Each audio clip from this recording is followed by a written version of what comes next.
Assalamualaikum warahmatullahi wabarakatuh. Saya Irfan Hilmi dari Fakultas Teknik, Prodi Perencanaan Wilayah dan Kota Universitas Islam Bandung.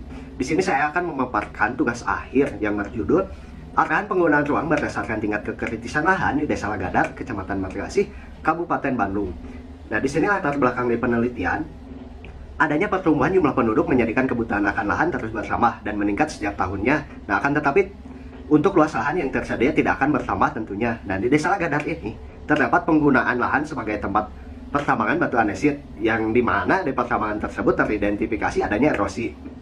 Dari adanya erosivitas tersebut dapat memicu terjadinya lahan kritis yang membuat lingkungan akan terganggu oleh adanya aktivitas tersebut. Nah, selain itu juga terdapat kegiatan industri tekstil yang dapat mempengaruhi keadaan lingkungan juga.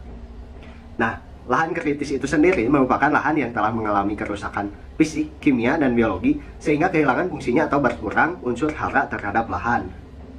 Nah, rumusan masalah, tujuan, dan manfaat di penelitian ini. Rumusan masalahnya, bagaimana arahan penggunaan ruang berdasarkan tingkat kekritisan lahan di Desa Lagadar, Kecamatan Margasih, Kabupaten Bandung. Nah, tujuan penelitian ini untuk menyusun arahan penggunaan ruang berdasarkan tingkat kekritisan lahan di Desa Lagadar. Nah, manfaatnya, manfaat bagi pemerintah daerah, penelitian ini bisa digunakan sebagai acuan masukan untuk pemberian arahan pemanfaatan ruang berdasarkan tingkat kekritisan lahan. Nah, manfaat bagi masyarakat, penelitian ini dimanfaatkan sebagai arahan dalam menumbuhkan perannya pada pengembangan dan dapat mengoptimalkan perannya untuk memelihara lingkungan tentunya. Nah, untuk ruang lingkupnya, lingkup makro di sini terdapat di Kecamatan Margasih dan lingkup mikronya berada di Desa Lagadar. Nah, metode pendekatan yang digunakan dalam penelitian ini merupakan pendekatan deskriptif kuantitatif. Nah, analisis yang dilakukan dalam penelitian ini mengacu kepada peraturan Dirjen Bina Pengelolaan Daerah Aliran Sungai dan Perhutanan nomor P.4 Pi SLT-2013. Nah, tentang petunjuk teknis penyusunan data spasial lahan kritis. Nah, metode yang digunakan dalam penelitian ini merupakan metode overlay atau tumpang tindih peta, serta melakukan pemberian skor atau pembobotan pada setiap parameter petanya. Nah, di sinilah untuk lahan kritisnya, dari peta kemiringan, peta erosi, penutupan lahan atau vegetasinya, serta peta manajemen semuanya di overlay, lalu dilakukan pembobotan atau scoring. Nah, yang dihasilkan di desa ini diketahui bahwa di Desa Lagadar didominasi oleh kelas kekritisan lahan tidak kritis dengan luas sekitar 55,17 hektar, luas wilayah dengan potensial kritis seluas 14,57 hektar atau sekitar 34,19%. Nah, sementara itu untuk luasan lahan agak kritis seluas 42,2 hektar dengan perbandingan persentase 9,90%, dan untuk lahan yang tingkat kekritisannya kritis seluas 3,1 hektar atau sekitar 0,74% dari total keseluruhan luas lahan di Desa Lagadar ini. Nah, untuk peta kesesuaian lahan di Desa Lagadar ini terbagi menjadi dua, yakni terdapat kawasan budidaya dengan kawasan penyangga. Nah, untuk peta SKL-nya di sini dapat dilihat.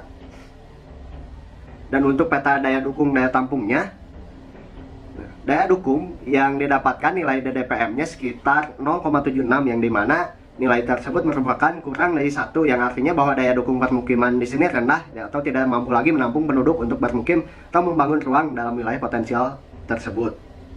Nah, untuk daya tampung di sini jumlah existing penduduk merupakan sebesar 26.115, dan untuk daya tampung optimalnya sekitar 19.801.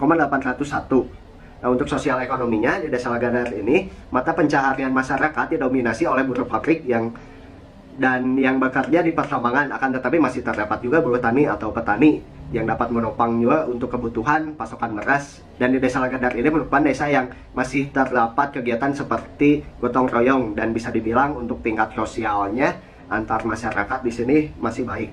Nah, untuk arahan di sini mengacu kepada Peraturan Menteri Kehutanan Republik Indonesia nomor P.32 atau Menhub 2/2009 tentang tata cara penyusunan rencana teknik rehabilitasi hutan dan lahan daerah aliran sungai. Nah, di sini untuk arahan penggunaan ruangnya, untuk kelas lahan yang kritis, lahan kritis di Desa Lagadar ini didominasi oleh kawasan pertambangan dan sekitar pertambangan. Nah, lahan dapat dimanfaatkan kembali dengan dilakukan proses reklamasi terlebih dahulu. Penggunaan lahan pasca tambang dengan cara direklamasi bertujuan untuk menata kegunaan lahan supaya dapat berfungsi dan berdaya guna kembali. Nah, setelah berhasil dengan proses reklamasi, lahan dapat dimanfaatkan menjadi hutan rakyat maupun digunakan sebagai lahan wanatani atau agroforestry. Nah, untuk kritisan lahan yang agak kritis, di Desa Lagadar didominasi oleh penggunaan lahan kawasan permukiman dan kawasan industri. Nah, pemanfaatan ruang dengan kelas lahan agak kritis, yang dimana untuk kesuburan tanahnya kurang, dapat dimanfaatkan untuk menjadikan kawasan pembangunan vertikal dengan tujuan menangani peningkatan kebutuhan tempat tinggal terkait jumlah penduduk yang terus meningkat dan luas lahan yang semakin terbatas. Nah, untuk kelas potensial kritis, di Desa Lagadar didominasi pada kawasan penyangga dan berlokasi di atas kawasan pertambangan yang berupa gunung.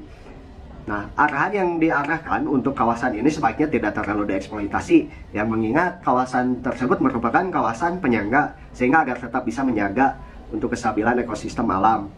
Nah, untuk lahan yang tidak kritis, di Desa Lagadar didominasi oleh penggunaan lahan pertanian. Nah, arahan terhadap lahan tidak kritis sebaiknya dipertahankan untuk penggunaan lahannya agar tetap sebagai lahan pertanian, yang mengingat di Desa Lagadar juga masih banyak masyarakat yang berprofesi sebagai petani atau buruh tani. Nah, cukup sekian pemaparan dari tugas akhir ini. Terima kasih. Wassalamualaikum warahmatullahi wabarakatuh.